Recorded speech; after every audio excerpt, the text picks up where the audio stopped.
보은학회 김흥국 부회장을 전화 연결해서 궁금한 사항을 좀 여쭤보겠습니다. 경기대학교 김흥국 교수님 안녕하십니까? 네, 안녕하세요.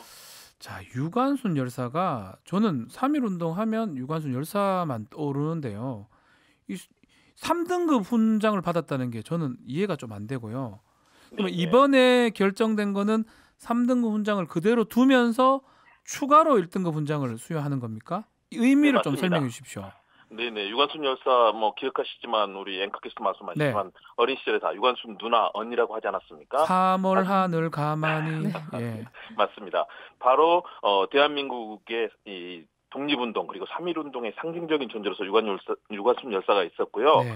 그런 측면에서 그동안에 뭐 사회적인 통합, 파급력 그리고 또 여성으로서의 대표성 이런 부분에 대해서 많은 말씀이 있었습니다. 음. 그런데 이제 이렇게 이 훈장을 추수하는 방식이 1962년에 처음으로 이제 시작이 됐는데요. 네.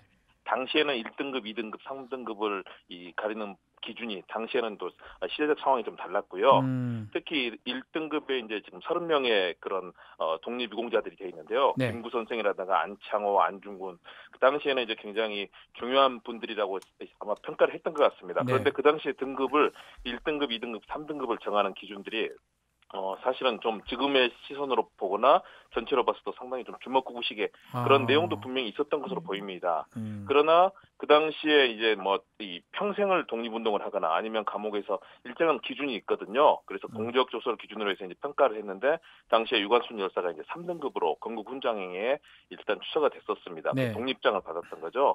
그러나 최근에 이에 대해서 이제 비판적인 목소리가 나오고 또 많은 분들이 유관순 열사는 3.1 운동의 상징적 존재가 아니냐. 상징입니다. 예. 그렇습니다. 그런 측면에서 서훈을 1등급으로 해야 된다. 특히 여성 열사의 경우는 지금 딱 한 사람이 1등급에 있었는데요. 네. 우리나라 사람이 아닌 이 대만의 송미령, 송매링이라고 해서 대만의 장개석 예. 총통의 부인이죠. 이분만 이제 다시 말해서 그 당시에 우리나라와 많은 관계 속에서 이 공산국가와 이 사회주의권과 대결하는 그런 이야. 공로의 인정을 받은 거거든요. 예. 그런 측면에서 그동안 여성이 이제 1등급에 없었습니다. 그런 측면에서 유관순 열사가 이제 반드시 1등급에 가야 된다는 이 국민적 목소리가 높았고요. 예. 오늘 전격적으로 이제 현장 국무회의가 열렸고 여기에서 이제 건국훈장 대한민국 장으로 1등급으로 추서가 이제 결정이 된 겁니다. 그런데 예. 상훈법에서요. 예. 이 원래 이제 훈장을 변경할 수 없도록 돼 있거든요. 네. 그래서 일단은 받았던 이 3등급과 3등급. 더불어서 다시 추가로 이제 이런 서훈이 결정이 된 겁니다. 추가로 되는 건데 좀 화가 날라 그래요. 그 외국 사람한테 주고 외국 여자분한테 우리 제가 기억하고 남자연 열사라든지 뭐 많은 여성 우리 독립운동가들 많은데 이런 분들을 또 좀 받아야 되는 거 아닙니까? 그러니까요. 그런 부분에 있어서 남자연 열사라든가 또 네. 김마리아 선생님이라든가 안경신 열사, 또 이해라 열사 이런 분들이 네. 2등급이나 3등급이 그동안 이제 추가가 돼 있었고요. 네. 아무래도 역시 당시에 뭐 현장에서 독립운동을 하고 홍범도 장군이라든가 여러분 기억하시지만 뭐 안중근 의사라든가 이런 분들에 비해서 아무래도 여성들이 아무래도 좀 가정을 지키거나 또는 뭐 군자금을 공급하거나 이런 식으로 역할이 현장에서 두드러지는 부분과는 좀 달랐거든요.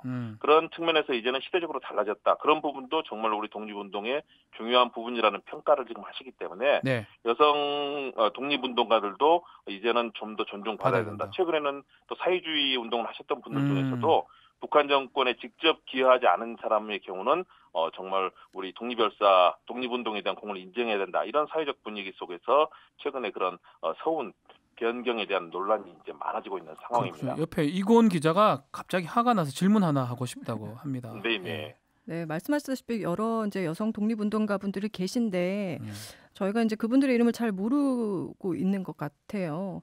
네, 잊혀진 맞습니다. 이 역사인 것 같은데 그렇게 우리가 잘 이분들의 뭐 업적에 대해서 잘 모르게 된 그런 이유가 무엇일까요? 알아야 되는데 왜 모를까요, 우리가? 네, 그렇죠. 그동안에 유관순 열사에 대해서도요. 1953년에 이 유관순 열사를 기리는 노래 있지 않습니까? 기억하시지만 그 나온 이후에 사실은 독립운동이라는 얘기를 하면서도 우리 사회가 사실은 많은 부분을 잊어버리고 지났습니다. 사회적 갈등 여러 가지 분위기 속에서요.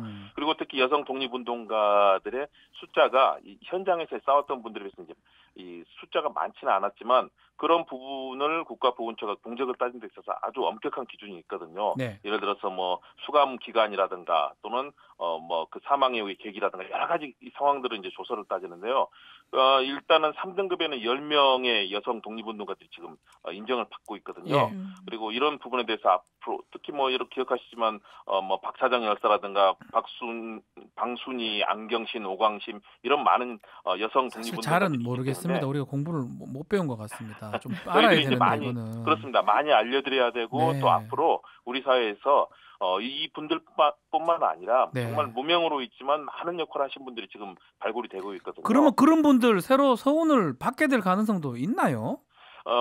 있습니다. 일단 오늘 국가보훈처에서도 그런 입장을 밝혔는데요. 예. 그러나 그렇게 많이 이렇게 뭐 서훈을 받게 되거나 그러지는 않을 걸로 보입니다. 왜냐하면 서훈을 받게 되는 기준이 엄격합니다. 국가의 예산이 투입이 되고 또 그거 다양한 이 보훈과 또 추모에 대한 절차가 있거든요. 네. 그리고 최소한도 그런 기준에 맞는 예를 들어서 뭐 3년 이상의 옥고라든가 여러 가지 그 기준들이 있었는데요.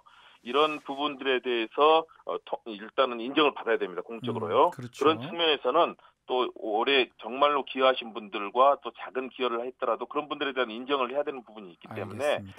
약간은 까다로운 과정을 거쳐야 되지만 꼭 해야 될 일이라고는 보여집니다. 네, 우리가 기억을 꼭 해야 될 부분입니다. 여기까지 듣겠습니다. 감사합니다. 네. 좀 감사합니다. 알려주십시오. 자주 연락드릴게요. 한 명 한 네. 명씩 우리 공부해 봅시다. 알겠습니다. 네. 네, 감사합니다. 보훈학회 김원국 부회장과 말씀 나눴습니다. 박지훈의 세계는 그리고 우리는 박지훈의 세계는 그리고 우리는 모두를 위한 쉽고 맛있는 시사 MBC가 드리는 저녁 시사 세계는 그리고 우리는 평일 저녁 6시부터 8시까지 박지훈